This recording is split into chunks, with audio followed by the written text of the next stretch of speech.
hoje, amém? Cumprimento vocês com a paz do Senhor.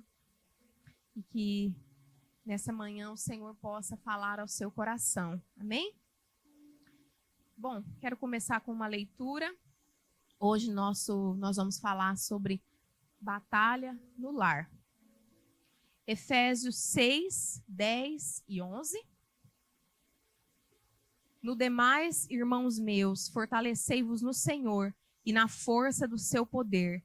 Revesti-vos de toda a armadura de Deus, para que possais estar firmes contra as astutas ciladas do diabo.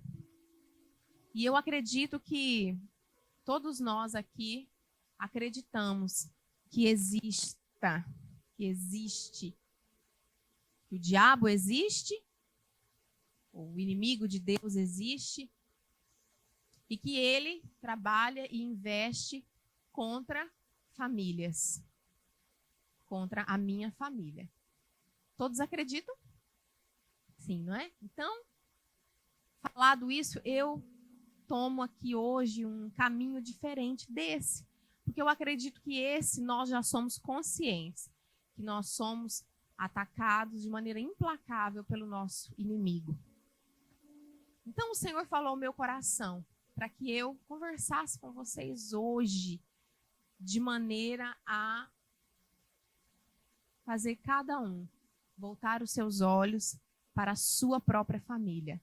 Eu vou falar da minha, vou falar de famílias bíblicas, mas o meu pedido a vocês é que enquanto eu fale, você pense na sua família, na sua casa, nos seus parentes que estão no Brasil, em seus pais, nos filhos que vocês ainda pretendem ter. Cada um volte o seu olhar para a sua própria casa. E dito isso, essa é a minha intenção. Dito isso, eu quero começar com a definição da minha filhota Elisa sobre família. Eu perguntei para ela assim: Isa, qual é a coisa que você mais gosta na sua vida? Você mais ama? Ai, mamãe, a coisa que eu mais gosto na minha vida, no mundo, é a minha família. Minha mamãe, meu papai e meu maninho. Veio, deu um abracinho, assim, toda mimosa. Isa, e agora qual é a coisa que você mais detesta no mundo, na sua vida? O que é a coisa que você mais odeia? Mãe, a coisa que eu mais odeio na minha vida é o Ângelo. Contraditório, não é? Mas, no fundo, ela tem um pouco de razão. Não que ela odeie o Ângelo, ela não odeia ele, ela mostra que gosta do irmão nas suas atitudes, mas o Ângelo torna a vida dela mais desafiadora, né? O irmão mais velho, o irmão mais novo torna a vida do mais velho mais desafiadora. Tá sempre destruindo. É, Elô, verdade ou mentira? O irmão mais novo ninguém merece, né? Destrói as coisas dela, os brinquedos dela, ela abre a boca para falar alguma coisa, ele vem falar por cima dela, então torna a vida dela mais desafiadora. E isso, no fundo, é o que é família, né? É a coisa que a gente mais ama, mas é o que torna a nossa vida mais desafiadora.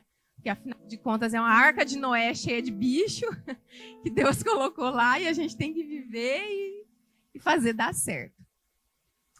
No fundo, a família, a casa da gente é o melhor lugar, não é? É o lugar onde eu me sinto amada, acolhida, onde eu sou honrada, onde eu me sinto confortável.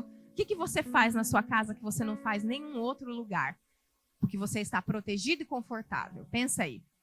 Olha, eu na minha casa, eu ando descalço, ando com roupa velha, ando com o cabelo, só Deus sabe, falo em línguas, lavando louça, coisa que eu não poderia fazer na casa do Douglas. Tem mais algum batista tradicional aí? É o meu lugar de conforto. Mas a casa da gente também pode ser um lugar de desconforto. Pode ser um lugar tenso, de apreensão, de ansiedade. Pode ser um lugar difícil de se estar. E pensando nisso, pensando em mim, na minha vida, eu já morei em 2 casas. Na casa dos meus pais, meu pai e minha mãe. Eu não tenho irmãos. Meus pais, né, não tiveram outro filho. Meu pai depois teve, mas eu nunca convivi com o meu irmão. E a casa em que eu eu e o Múcio estamos construindo, né? A minha casa e a dele, e agora dos nossos filhos. Na minha casa, na casa do Múcio, é o meu lugar preferido no mundo. Se vocês quiserem ir para Dubai, podem ir. Eu quero é ficar em casa, de boa. É o meu lugar preferido, é o lugar que eu corro para voltar, é o lugar onde eu descanso, organizo as minhas ideias. E lembrando disso, me lembrei de uma vez quando eu trabalhava no Vasco da Gama, no Centro Comercial Vasco da Gama, morava em Póvoa de Santeria. Para vocês verem o meu desespero de ir para casa. Voltava de comboio até Póvoa. Nesse dia eu estava no turno da manhã. Eu saía às 5h30 e tinha um comboio 5h31. E se eu não estou enganada, tinha outro comboio 5h39, 8 minutos de diferença.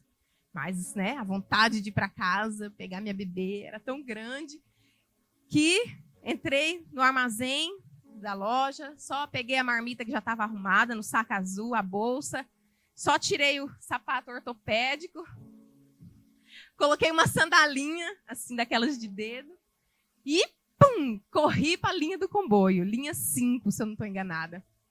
E corri. Quando chegou na última escada rolante, que dava mesmo para a linha, a minha sandalinha arrebentou, e eu fui com tudo na escada rolante, mas consegui pegar meu comboio de 5h31. Eu saía 5h30, hein? 5h31 entrei no meu comboio. Beleza, sandália, né? Meu Deus, sandália arrebentou, como é que eu vou embora agora? Quando eu olhei para baixo, agarrada assim, comboio lotado, cheio, meu pé tinha cortado assim na escada rolante embaixo, uma poça de sangue, além da sandália arrebentada, uma poça de sangue. E eu pensei assim, minha filha, que desespero é esse para ir para casa? Tem outro comboio logo. Mas a vontade de ir para casa, para essa casa que eu vivo hoje, é tão grande, pegar minha bebê, que me levou a correr, a fazer essa loucura, né? Eu prometi que eu nunca mais corria atrás de comboio ali, mas continuei correndo. Se dava para correr, eu corria. Infelizmente, na minha outra casa que eu morei, com meus pais, não era assim. E como a Nini ensinou semana passada, sem expor a nudez, né, dos nossos pais, infelizmente não era o lugar que eu queria estar. Pelo contrário, cá, era o último lugar que eu queria ir. Acabava o culto, todo mundo ficava conversando e era tenso pensar que tinha que voltar para casa. Estava na escola, a gente sai cedo da escola no Brasil, né? 12h, 11h40. E eu ficava tensa porque eu tinha que voltar para casa. Não era um lugar fácil de se estar. Porém, meus irmãos, eu queria dizer para vocês, lembrar vocês já sabem disso, que o autor da nossa família é Deus. E a obra original, inicial dele, sem pirataria, sem ser deturpada, é que a gente seja feliz no nosso lar. Que a gente corra atrás do comboio para chegar em nossa casa. Que seja um ambiente de felicidade. Enquanto fazemos e vivemos o propósito dele em nossas vidas. O propósito de Deus tem um propósito com a nossa família, com a nossa casa. O exemplo de Abraão e Sara, 2 senhores simpáticos que geraram um filho em sua velhice. Eu tenho certeza que Abraão e Sara se sentiram muito felizes, muito honrados, quando o Senhor os presenteou com Isaac. Mas apesar da grande alegria deles, nós sabemos que o propósito do Senhor era muito maior do que apenas fazer que um senhor e uma senhora tivessem a alegria de gerar um filho. O propósito dele é muito maior.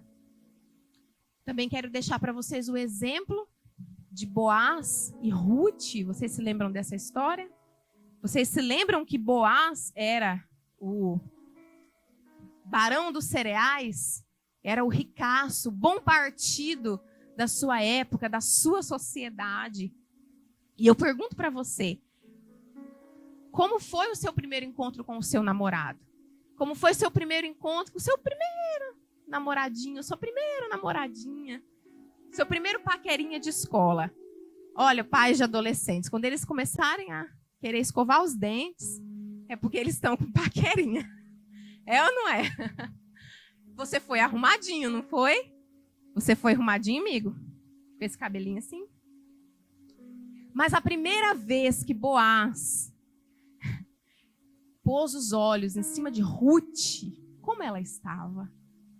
Ela estava trabalhando na agricultura, curvada.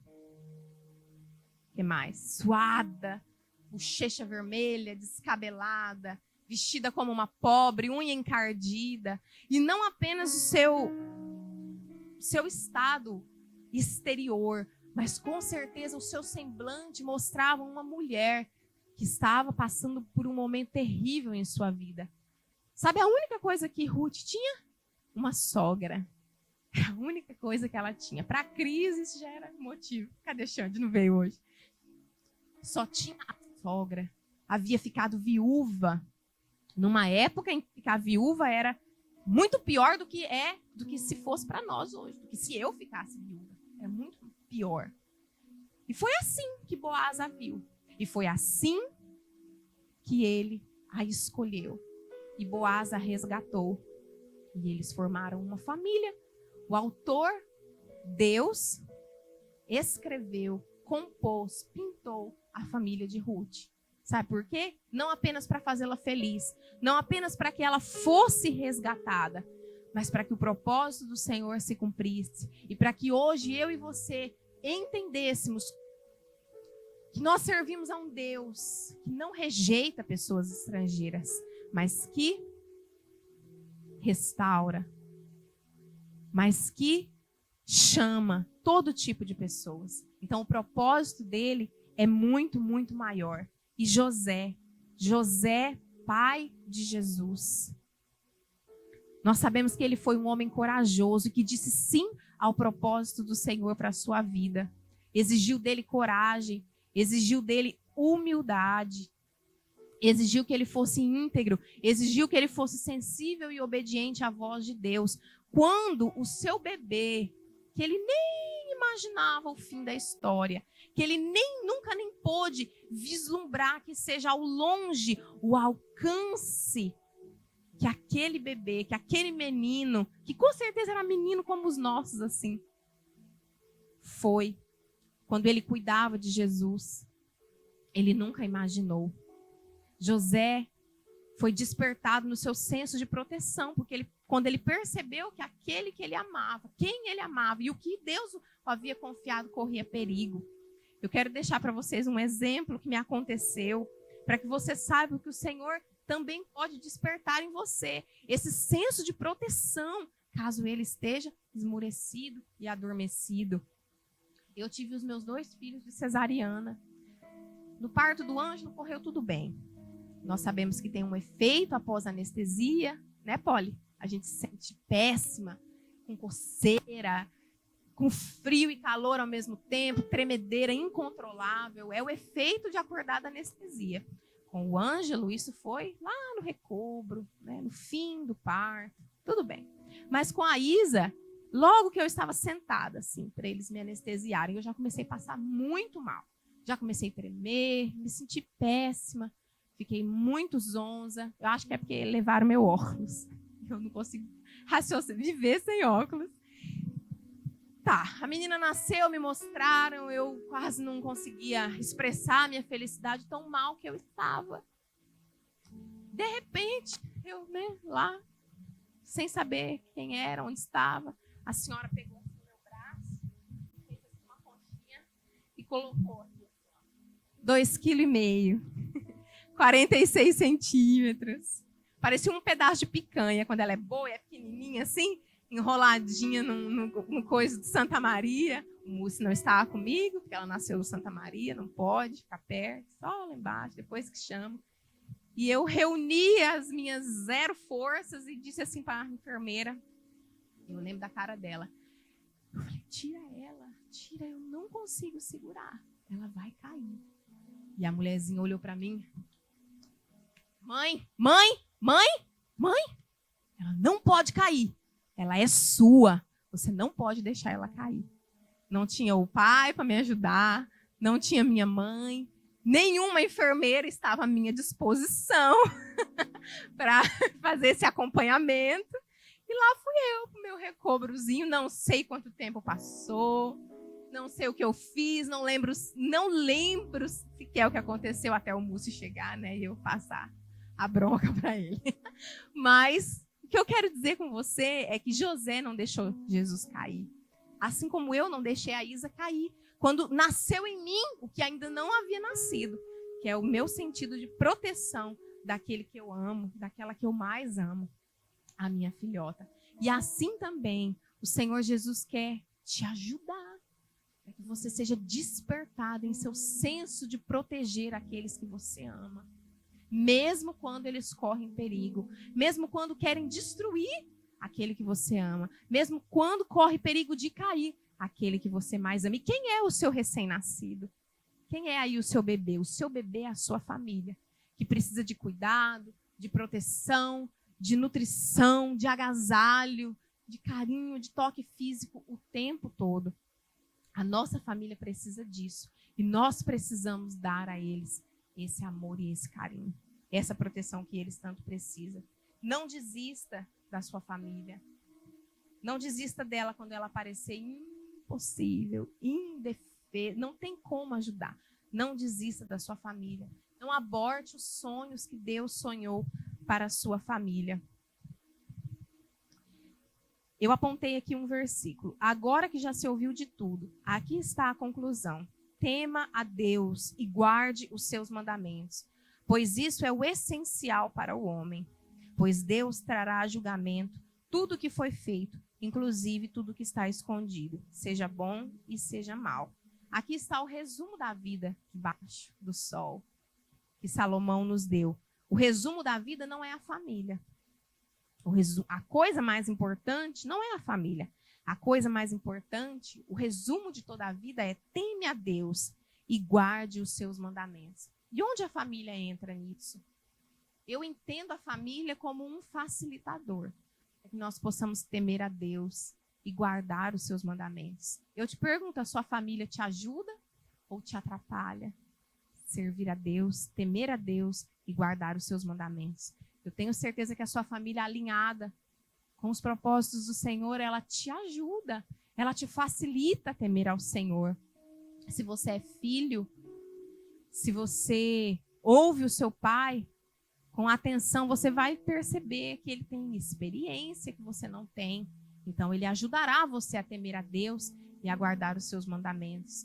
Aos pais, a gente que tinha tanto tempo, né, amor? Para dormir o domingo, a tarde toda. Agora a gente já não tem mais. Mas a gente ficava vendo filme, então isso não me ajudava a temer a Deus e a guardar os mandamentos. Então a Elisa e o Ângelo me ajudam a temer a Deus e a guardar os meus mandamentos, porque eles ocupam todo o meu tempo e toda a minha energia. Não sobra tempo para fazer mais nenhuma besteira e para ver nenhum outro filme que não presta. Ô Jesus, que cada coisa que eu falo. Com vocês não é assim, né? Me perdoe. Olha para o casal, olha como que você ter um esposo e uma esposa te ajudam a temer a Deus e a guardar os seus mandamentos. Uma esposa para você amar e para fazer outras cositas más, não é? A esposa é um facilitador que te ajuda a temer a Deus e guardar os seus mandamentos. Um esposo para te pôr os teus pés sonhadores no chão.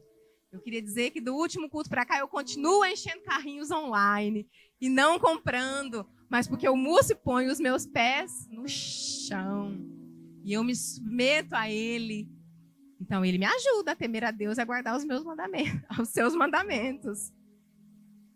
E o bolso, e o nome, não é? O meu nome. A minha família. Obrigado, Senhor, porque eu a tenho.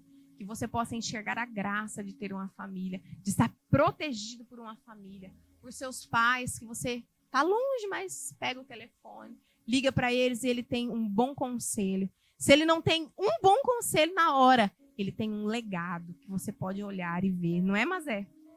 Olhando para sua mãe e para os nossos pais, o que eles já viveram. Isso tudo nos ajuda. E eu não me afastarei deles.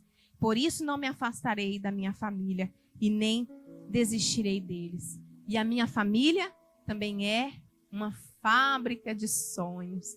Eu espero que os seus mais altos sonhos envolvam os teus e a tua família. Não deixe de sonhar. De qual parte você ainda está rindo de mim, Rose? Meu Deus.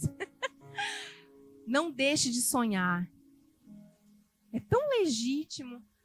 Sabe que o diabo ele é tão enganador e mentiroso que às vezes ele quer fazer a gente até pensar que é ilegítimo a gente sonhar com coisas especiais para vivermos em família.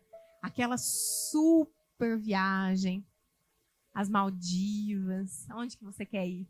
Eu quero ir para Punta Cana e para Israel. Levar meus filhos lá para aquele calorão. Mostrar para eles as montanhas. Foi aqui, foi aqui, foi aqui. E aprender também.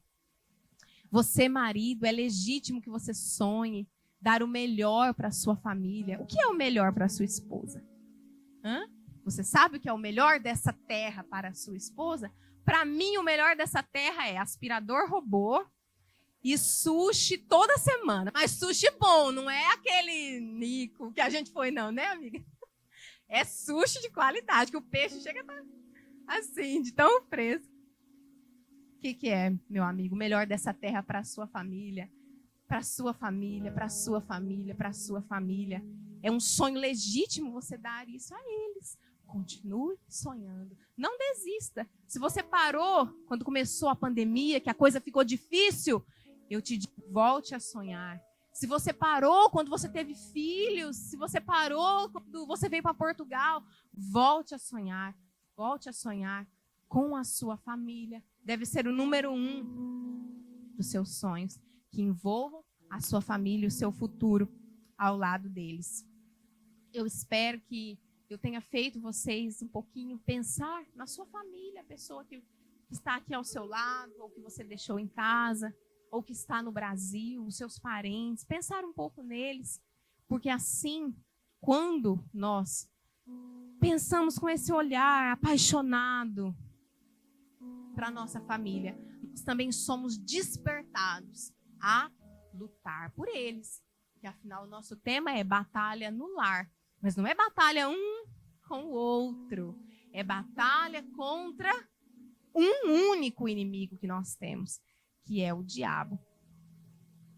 Seja despertado no seu desejo, na sua força de lutar pela sua família.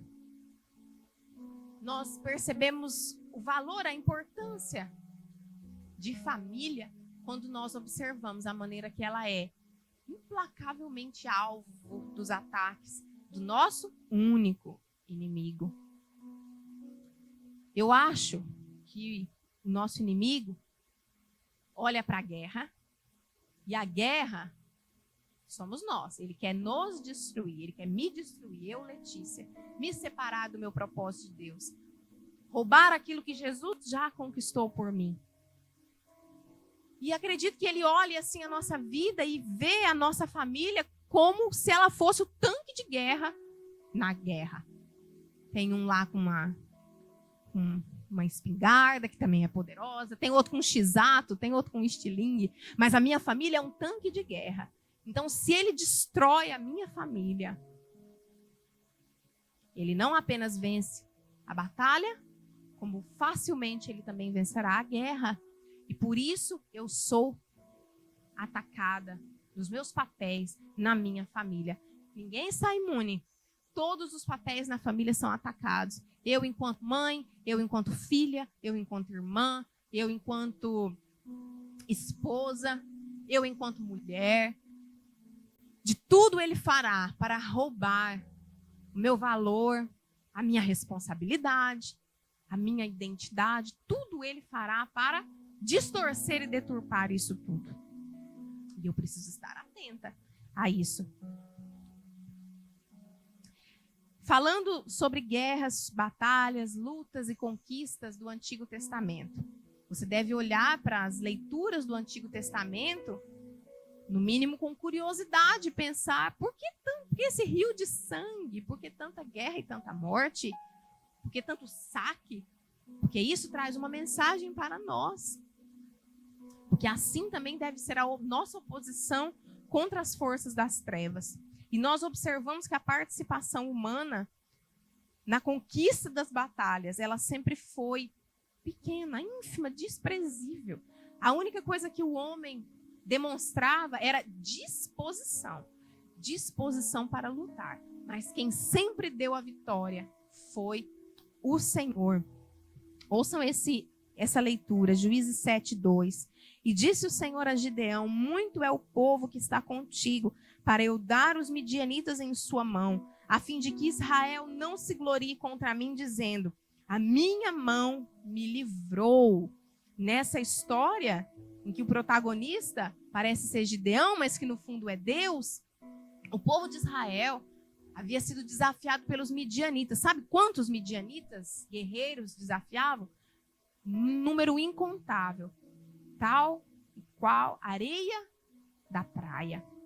E Gideão, então, coitado, no seu medo todo, ainda conseguiu chamar 32 mil homens à guerra.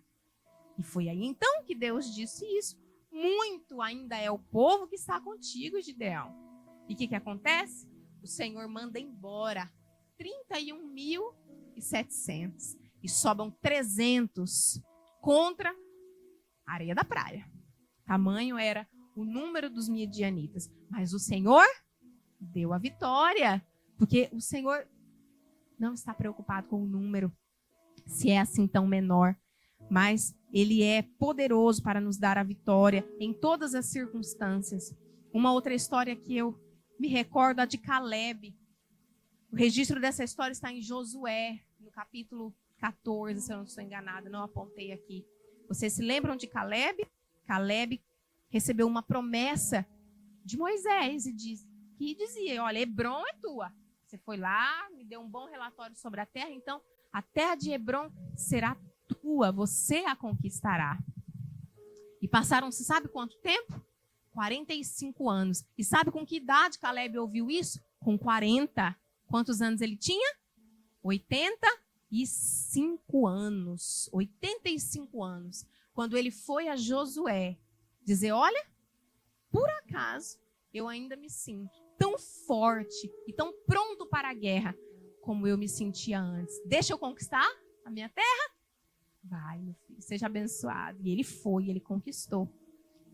Sabe o que eu digo para você, que já passou dos 30 e acha que está velho? Que já passou dos 40 e acha que está velho? Que já passou dos 50 e acha que está velho? Tem 60 aqui entre nós? Se você já passou dos 60 e acha que está velha, Rose, não, querida, você não está. Você não está, porque Caleb também não estava e você também não está. Velho para conquistar aquilo que o Senhor prometeu para você. Não interessa a sua idade. Essa batalha acontece no mundo espiritual, não importa a sua idade. Desde que você ainda tenha forças aqui, olha, para continuar pelejando por aquilo que Deus te prometeu. Sabe o que ele falou para Caleb? Que Hebrom seria dele por herança perpétua.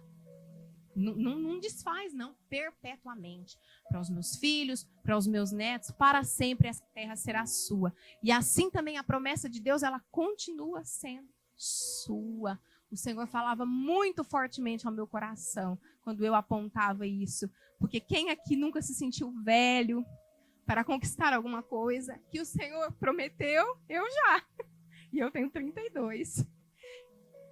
Mas é assim que o Senhor faz. Ele nos dá força para conquistar. Seja com que idade for, desde que eu me disponha. Você conhece o texto de João 10:10? O ladrão vem, senão somente para destruir. O ladrão vem, senão somente para roubar, matar e destruir.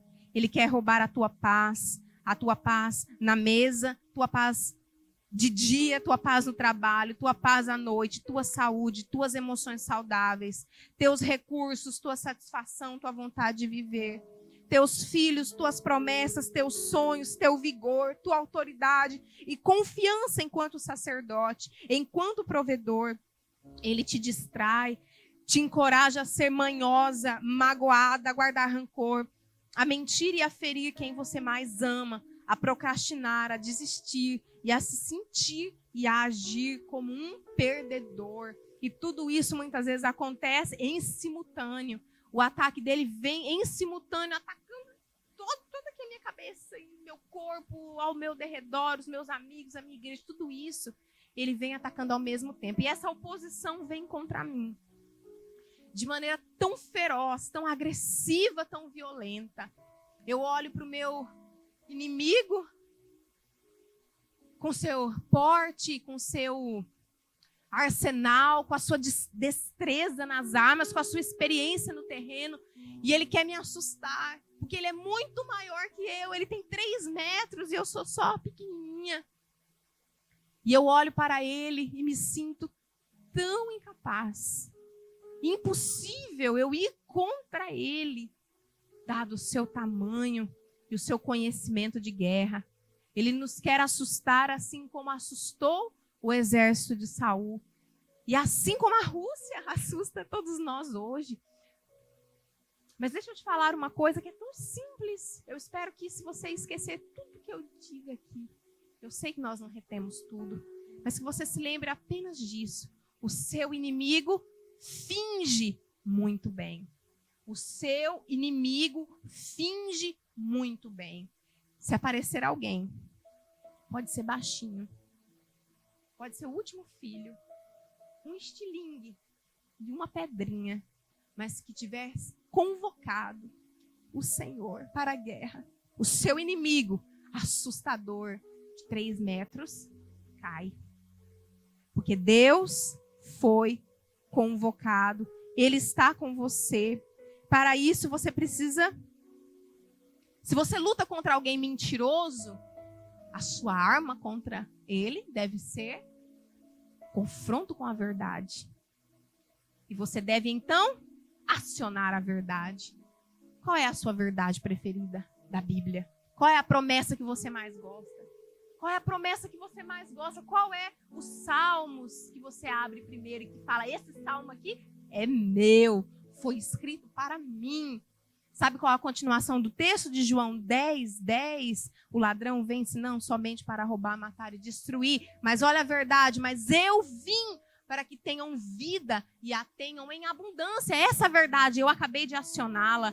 Qual é a sua verdade de Romanos preferida? Porque o Deus da paz em breve esmagará Satanás debaixo dos vossos pés. Qual é a sua verdade preferida de Salmos? Qual é a sua verdade preferida de Eclesiastes? Qual a sua verdade preferida dos profetas? A minha verdade preferida é em Ageu, porque eu, o Senhor, estou contigo. Eu, o Senhor, estou contigo. Meu Espírito está entre vocês. Não tenham medo. Essa é a minha verdade que eu aciono para desmentir o mentiroso. Assim deve ser a minha atitude, convocar e acionar as verdades do Senhor. Deus permite que a sua família seja alvo dessas situações. Não tem como a gente correr delas, mas você não está sozinho. Você tem que tomar a consciência disso. Deus não permite as situações e deixa você lá para resolver, mas Ele está com você para te trazer a solução, para te trazer a revelação. E sabe o mais incrível disso? O mais poderoso disso? Na revelação da solução, o Senhor se torna conhecido na minha casa. A Elisa não tem como conhecer o Deus de Abraão, mas ela tem como conhecer o Deus da mamãe. Os seus filhos conhecerão o Senhor através da revelação, das soluções que só Ele pode dar. Ângelo, Isa, temos aqui essa situação, filhos. É impossível para o pai, é impossível para a mãe. Vamos orar. E quando a solução vier, porque virá, não tenha dúvida que virá, meu filho e minha filha conhecerão não o Deus de antigamente, mas o Deus da mamãe, que ainda faz hoje, que fez no passado, que faz hoje e que fará por eles ainda. Porque a história deles ainda começou agora a ser escrita, muitas coisas eles também viverão. E eles precisarão conhecer a Deus. É maravilhoso conhecer a Deus na leitura. É maravilhoso conhecer a Deus quando vocês vêm aqui falar alguma coisa e dar testemunho do Senhor. Mas, Pai, muito mais maravilhoso gostoso é te conhecer, de contigo andar e de receber do Senhor essa revelação. Você se lembra da semana passada o que você ouviu? Discernimento espiritual. É disso que nós precisamos. Discernimento espiritual. E olha, a minha mensagem, 32 minutos, eu já estou acabando ela. Sabe por quê? Porque você provavelmente está à espera, talvez, de que eu continue a leitura de Efésios sobre as suas armaduras. Mas olha, a estratégia para você vencer cada situação na sua vida, não tem como eu te dar. Porque cada situação é diferente. Não tem como eu colocar em 4, 5 tópicos soluções para você lutar contra o diabo. Porque essas soluções, elas virão diretamente do Senhor. Cada uma das guerras que Deus venceu, Ele deu uma estratégia diferente. Faz uma coisa, faz outra coisa. Toca, grita, fica quieto, não faz nada. Levanta os braços, sim. Cada guerra é uma estratégia diferente. E assim também é na sua vida. Não tem como eu te dizer a estratégia. Você tem que ter uma comunicação, uma linha de comunicação direta e sem interferências com o Senhor, para que Ele te traga revelação. Qual é a estratégia que você deve usar em cada uma dessas situações? É falta de perdão? Ele vai te dar aí uma direção. Se um dos cônjuges não tem fé, imaginem o que é lutar com isso. Imagine como é viver assim, numa casa onde um crê e o outro não crê. Aí você vai lá na verdade que você vai acionar. Você pode, por exemplo, ler sobre Tomé. Tomé não tinha fé, mas ele era um cara legal, uma pessoa gente boa, mas ele era difícil de crer. Então o que ele precisou? Ver. E assim também você pode falar, por exemplo, para Deus, se o seu cônjuge não tem fé: Senhor, o meu cônjuge é Tomé. Faz ele ver, Senhor. Mostra para ele, como só o Senhor pode mostrar, os sinais que só o Senhor pode fazer para que ele creia, para que ele acredite. O diabo entra por meio de brechas, de portas, que muitas vezes, pelo nosso descuido, pela nossa distração, fraqueza, nós permitimos a ele. Ele está assim no cantinho, observando. Como eu posso entrar? Sabem que apenas a ausência de oração já é uma brecha para o inimigo entrar. Olha o que diz 1 Pedro 5, estejam alertas, 5:8, estejam alertas e vigiem. O diabo, o inimigo de vocês, anda ao redor como leão, rugindo e procurando quem possa devorar. Ele está ao redor, porque você está orando e vigiando. E se você parar de orar e vigiar? O que acontece com quem está ao redor? Ele entra.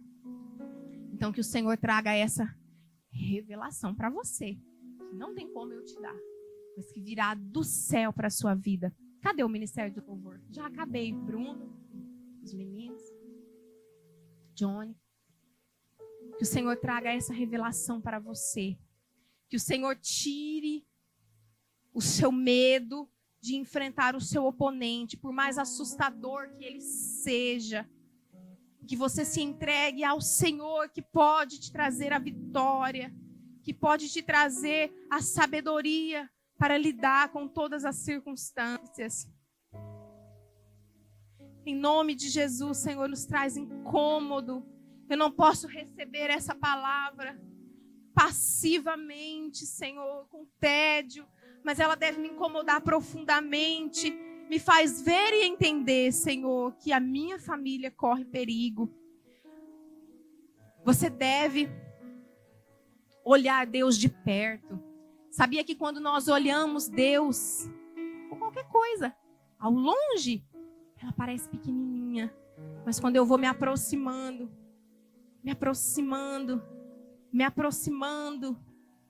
vou me aproximando cada vez mais do Senhor. E eu vou começando a ver o quanto Ele é grande, o quanto Ele é muito maior do que o meu inimigo, que finge bem. Não se esqueça disso. Não se assuste com alguém que apenas está fingindo para você uma mentira e quer te enganar e fazer você desistir, fazer você pensar que sempre outro terá uma oração melhor para fazer pela tua casa, uma revelação maior.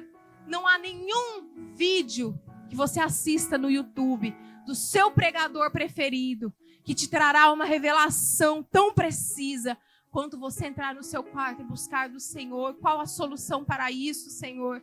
Qual a solução para a rebeldia do meu filho? Será que eu tenho sido duro demais com ele? Ou tenho sido permissivo demais para ele? Me ajude, Senhor, a ver tudo isso e a enxergar aonde eu possivelmente posso ter dado brechas a Satanás.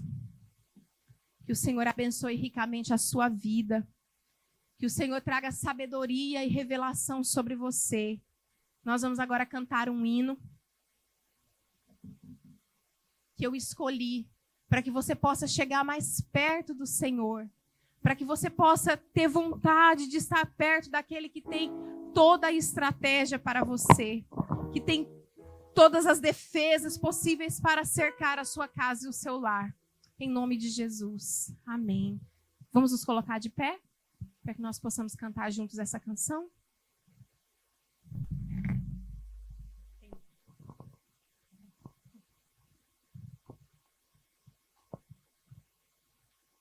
Aleluia, Jesus, nós te adoramos e te engrandecemos. Queremos te exaltar, Espírito Santo, porque o Senhor nunca nos deixa confundidos e sem direção. Porque o Senhor é quem nos dá forças quando não temos mais forças e vigor. Vem, Espírito Santo, sobre a casa dessa pessoa, Senhor, que se considera tão simples, tão incapaz. Vem trazer revelação e sabedoria.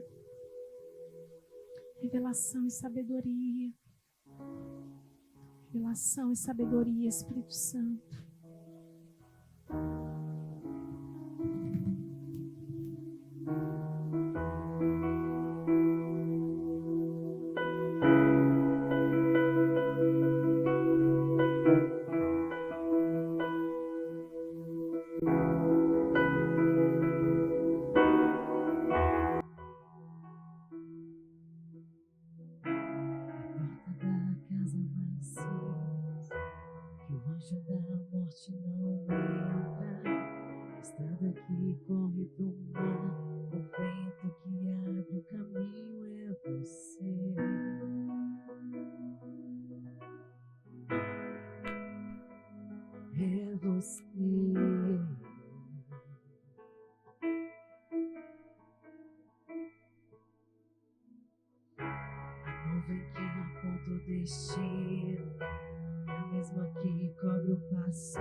Tem tudo a ver com o Senhor. Tem tudo a ver com o propósito dele para a sua casa, para o seu lar. Mais perto, ele quer te fazer feliz quando você vive o propósito dele. Da face me espanto com o peso da tua glória. Mais perto da glória, mais perto da morte, o medo quer me parar. Então me tira o medo. Receba da parte do Senhor a coragem. Suba em meu lugar. Receba a coragem para ir até o Senhor. Entender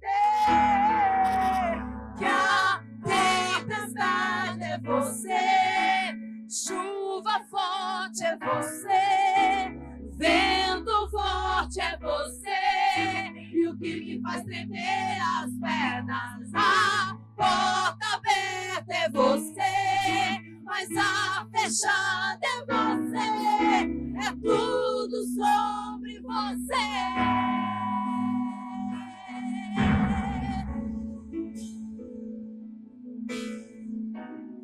Sinta o Senhor trazendo a coragem sobre você. Receba pela fé. Tudo que é espiritual se recebe pela fé. Receba a coragem coragem do Senhor. Receba dele a coragem para lutar pelos teus. Me espanto com o peso da tua glória, mais perto da glória, mais perto da morte. O medo quer me parar, então me tira o medo e me faz dizer: Moisés, suba em meu lugar. Me faz entender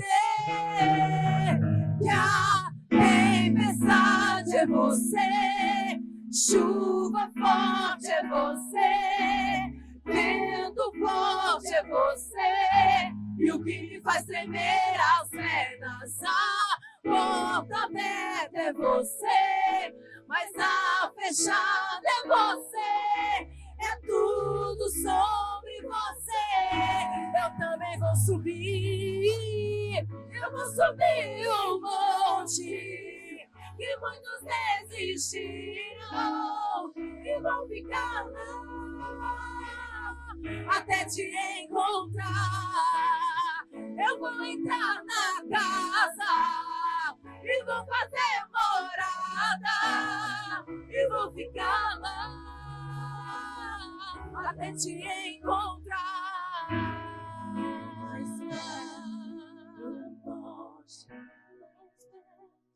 Da glória me espanto com o peso da tua glória, mais perto da glória, mais perto da morte. O medo quer me parar, então me tira o medo e me faz dizer: Moisés, chuva em meu lugar. Me faz entender que a tempestade é você, chuva forte é você, vento forte é você, e o que me faz tremer as pernas, a porta aberta é você, mas a fechada é você, é tudo sobre você.